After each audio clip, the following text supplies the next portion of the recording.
Mesdames, Messieurs, bonjour et bienvenue à suivre ce journal hebdomadaire C'est Free Media TV. À la une cette semaine, l'Assemblée provinciale du Sud Kivu a vécu un moment important le mercredi 17 avril 2024 avec l'élection de son nouveau bureau définitif. Feston Kabeza a été élu président, Nestor Baliana vice-président, Anani Lunanga, rapporteur et Étienne Mouchekourou, rapporteur adjoint. Filad Fouraïcha a été élu questeur, faisant d'elle la seule et unique femme au sein de ces bureaux. Congolese Action for Nature sensibilise à la pollution plastique à Bukavu. En marge de la célébration internationale de la Terre, célébrée chaque 22 avril de l'année, cette association a organisé un atelier de réflexion à Bukavu ce samedi 20 avril 2024. L'objectif de cet atelier était de sensibiliser la population en danger de la pollution plastique et de les encourager à adopter les nouvelles habitudes pour protéger l'environnement. C'est tout pour ce titre, mesdames et messieurs. Place à présent aux détails.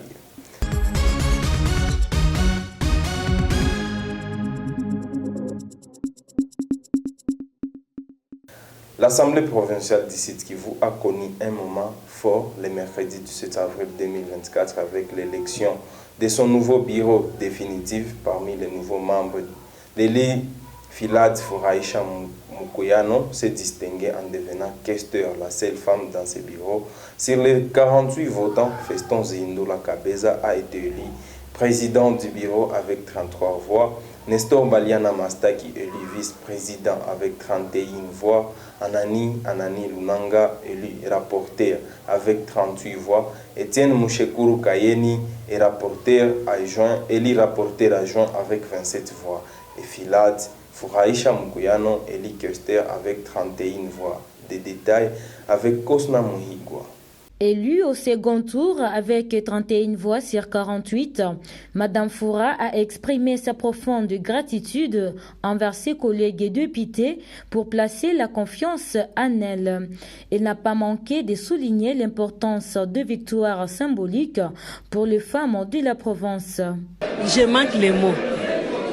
Tellement qu'on était parti au deuxième tour, je ne savais pas quoi faire. Mais Dieu aidant, nous sommes passés. Donc nous sommes vraiment ravis et très contents d'avoir cette victoire. Que le bon Dieu puisse nous guider durant tous les mandats que nous allons faire. Et moi aussi, je suis élu ici parmi les membres du bureau. En tout cas, je vais travailler avec toutes les femmes et j'aurai à défendre les causes de la femme. Madame Fouraïcha est un exemple inspirant pour les femmes du Sud Kivu. Son message d'espoir et de persévérance encourage les femmes à dépasser les barrières et à briguer des postes à responsabilité. Son élection est une victoire pour la démocratie et un symbole important de l'évolution du rôle des femmes dans la société congolaise. Lors d'une table ronde organisée par la Commission d'intégrité et de médiation électorale des confessions religieuses du Sud Kivu ce vendredi 19 avril 2024, la candidate vice-gouverneure Mme Sévérine Safi a présenté 2 actions prioritaires pour le développement du Sud Kivu, notamment mettre fin à l'imposition des gouverneurs par les autorités morales qui entravent la bonne gouvernance et empêchent l'émergence des leaders compétents et légitimes. En second lieu, la construction des infrastructures adéquates telles que les routes pour stimuler le développement économique et social de la province. Des détails avec Kosna Moïboa. La table ronde a réuni les candidats gouverneurs et sénateurs du Sud Kivu ainsi que les représentants des confessions religieuses pour discuter des actions prioritaires et des stratégies à mettre en œuvre pour le développement de la province. Madame Sévérine Safi a également souligné l'importance de la participation des femmes à la vie politique et au développement du Sud Kivu. Elle a appelé les femmes à se présenter aux élections et à assumer des responsabilités de leadership. Et j'apprécie beaucoup comment M. Bernard Kateta a pris conscience de choisir une femme comme colistière parce qu'il veut travailler avec les femmes. Et là, son projet de société est de travailler mieux pour la province du Sud-Kivu en construisant des routes parce qu'il est mobilisateur. Je pense qu'avec lui, on va travailler mieux et ça ne sera pas comme les mots d'ordre des autorités morales qu'on est en train de subir. On va faire de notre mieux pour faire valoriser la femme au sein de la province du Sud-Kivu. Nous allons nous battre en tant que femmes pour montrer de quoi nous sommes capables. Les élections de gouverneurs et sénateurs sont prévues pour le 29 avril 2024. Ces élections constituent une occasion importante pour les habitants du Sud-Kivu de choisir à travers les élus provinciaux des leaders capables de relever les défis de la province et de l'amener vers un avenir meilleur. L'Union de la presse du Congo, INPC section du Sud-Kivu, a dévoilé le mardi 16 avril 2024 lors d'un point de presse tenu les programmes de ces activités organisées en marge de la célébration de la Journée internationale de la liberté de la presse, célébrée chaque 3 mai de l'année. Cette année sera célébrée sous les thématiques au niveau international, la presse au service de la planète, crise environnementale et urgence du journaliste. Et au niveau local, cette journée sera célébrée sur la thématique « Quelles urgences pour le journalisme au Sud-Kivu ?» Des détails avec Cosna Onigua. L'UNPC Sud-Kivu a prévu un programme riche et ambitieux pour la célébration de la Journée internationale de la liberté de presse. Cette initiative est une contribution importante à la promotion du journalisme de qualité et à la défense de liberté d'expression dans la province. Darius Kitoka, président sectionnaire de l'INPC, fait savoir que les festivités s'étendront sur tout le mois de mai avec un programme riche et diversifié. Retenez que nous allons en effet commémorer sous forme de réflexion. Et cette commémoration a commencé aujourd'hui. Ça va s'étaler tout le long du mois de mai.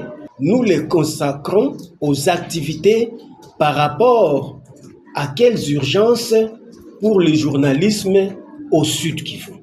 Donc aujourd'hui même, il y a une formation qui se tient avec l'Union nationale de la presse du Congo section du Sud-Kivu, l'Union nationale de la presse du Congo section du Nord-Kivu, et cette activité est supervisée sous le lead de la radio Okapi.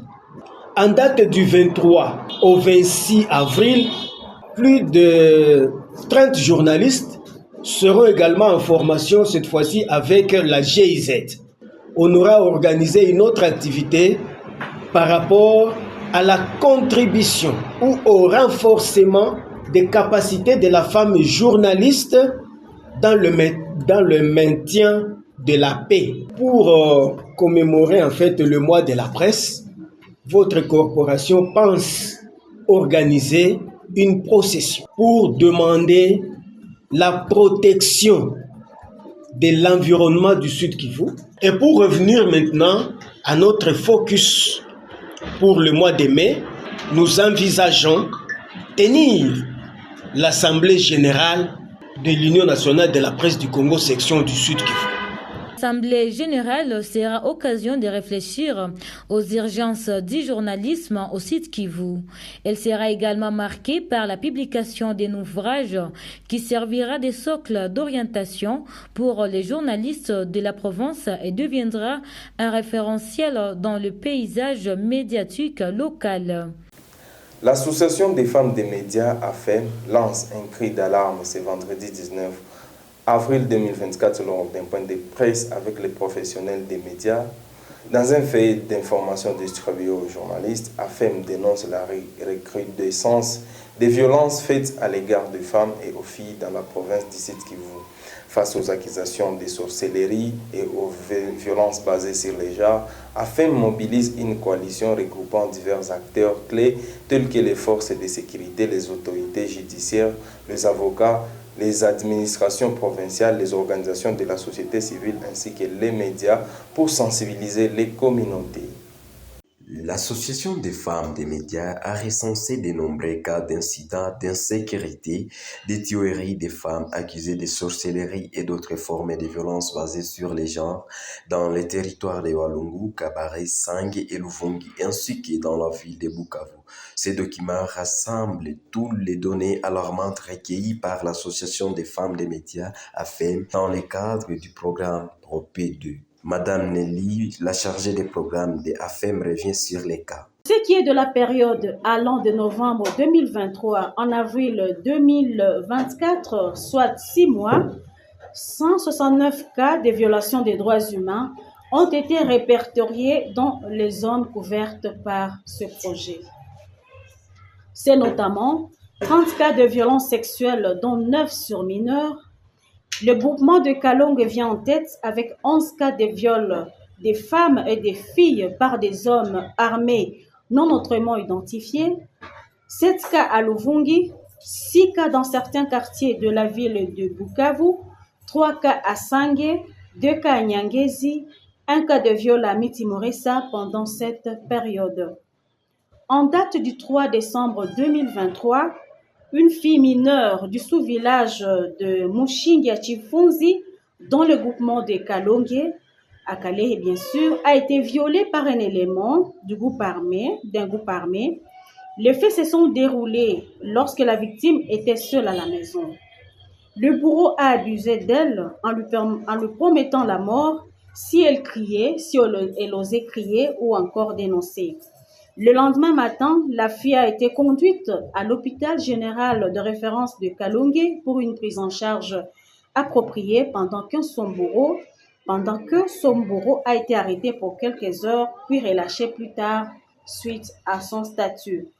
En décembre 2023 toujours, 3 femmes, dont une mineure, ont été violées par un groupe d'hommes en uniforme non autrement identifiés lorsqu'elles revenaient du champ, toujours à Kalonge. 41 cas de violences domestiques ont été documentés, dont 11 à Bukavu, 9 à Luvungi, 8 cas à Nyangezi, 7 cas à Sange et 6 cas à Kalonge. 60 cas de femmes accusées de sorcellerie, dont 7 femmes tuées, notamment une femme tuée à Miti, 2 femmes à Nyamutiri dans la plaine de la Ruzizi, une femme tuée à Chierano, un cas à Kalonge, un cas à Bagira à Bukavu, un autre cas à Sange. À ces incidents s'ajoutent 5 cas de meurtre, 2 cas d'enlèvement, dont un à Kalonge, un autre à Sange, des corps sans vie ramassés à Bukavu également, des cas de vol, extorsion des biens des paisibles citoyens, des cas d'agression physique sont également commis par des hommes non autrement identifiés dans les zones concernées par le projet. Face à l'ampleur des violences sexuelles et basées sur les genres subis par les femmes et les filles, l'Association des femmes des médias lance un appel urgent à tous les médias d'unir ensemble leurs voix pour conjuguer les efforts afin de dénoncer ces atrocités et exiger des actions concrètes. Or, comme je l'ai dit au sommaire, dans le but de sensibiliser la population en danger de la pollution plastique et d'encourager cette même population à adopter de nouvelles habitudes pour protéger l'environnement, Congolese Action for Nature vient d'organiser un atelier de réflexion ce samedi 20 avril 2024 à Bukavu. Cette activité s'inscrit dans le cadre de la célébration de la Journée internationale de la Terre, célébrée chaque 22 avril 2024. Mitterrand Okozo nous fait les points. À cette occasion, les panélistes ont mis en lumière les graves conséquences de l'utilisation des déchets plastiques sur la santé et l'environnement. Ils ont notamment souligné que ces déchets peuvent causer l'infertilité, les cancers, des perturbations endocriniennes dues aux particules de plastique ingérées dans la nature, les réchauffements climatiques à cause des combustibles fossiles utilisés pour la fabrication de plastique, la pollution par les gaz à effet de serre qui entraînent la diminution des couches d'ozone et contribuent au dérèglement climatique. Du point de vue gouvernement, le gouvernement doit penser aux politiques qui peuvent aider à éradiquer le plus loin possible les plastiques, entre autres l'importation du plastique, mais aussi la façon de gérer les déchets qui sont en plastique, mais aussi sensibiliser en masse la population sur les conséquences des plastiques sur la santé humaine, mais aussi sur la biodiversité. Pour les personnes ou nous, la population, nous devons adopter vraiment des habitudes qui sont écologiques et bien gérées, bien réutilisées, mais aussi avoir la possibilité de recycler nos déchets ménagers. Congolese Action for Nature invite chacun à s'engager à son niveau pour mettre fin à cette menace permanente qui met en danger la biodiversité. Messieurs et dames, c'est la fin de cette édition du journal. Merci de l'avoir suivi et nous vous disons à la semaine prochaine.